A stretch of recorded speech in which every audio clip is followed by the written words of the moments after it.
Right off the top tonight, the Occupy D.C. movement accused of damaging a downtown park that just got a nearly $500,000 makeover. Tonight, a congressman is raising red flags about the protesters camping out of McPherson Square.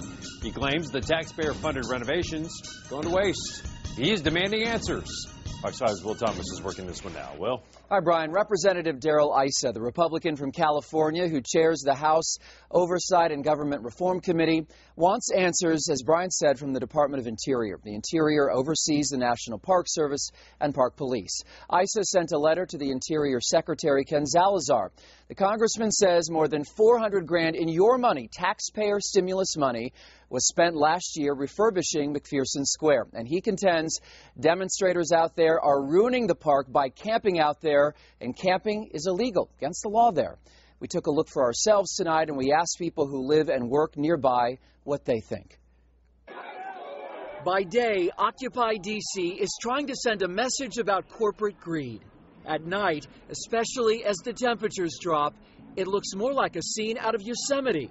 Dozens of demonstrators now living in McPherson Square in tents. Would you say that people are spending the night here and sleeping? Yes. Multiple nights. But the park just received a facelift to the tune of $400,000. Taxpayer money. Benches, light poles, water fountains, trash cans, chain fencing, all new. That included the grass. Obviously, there's going to be some wear on the ground due to the structures that we've erected, and it will take a little while for the grass to regrow, but other than that, it's just grass. But don't tell that to California Congressman Darrell Issa, who thinks the National Park Service should be enforcing the no camping rule. That's a sentiment echoed by people living and working nearby. At first I was sympathetic, but now enough is enough. Enough is enough.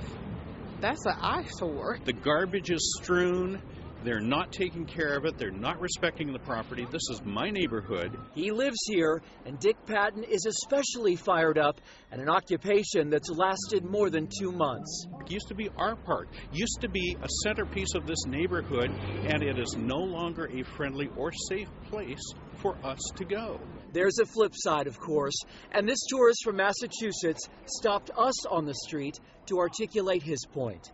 I think a $400,000 hit is well worth the price of voices that are dissenting, but also voices that are speaking something that needs to be heard. I think the American people have got to start to understand who really does have their best interests at heart. The Department of Interior and the National Park Service both say demonstrators are not required to have a permit if the crowd remains under 500 people. And they're not camping in the eyes of the law if they're not sleeping in those many tents you saw. We're told police routinely peek in the tents, and if they're seen sleeping, they're woken up.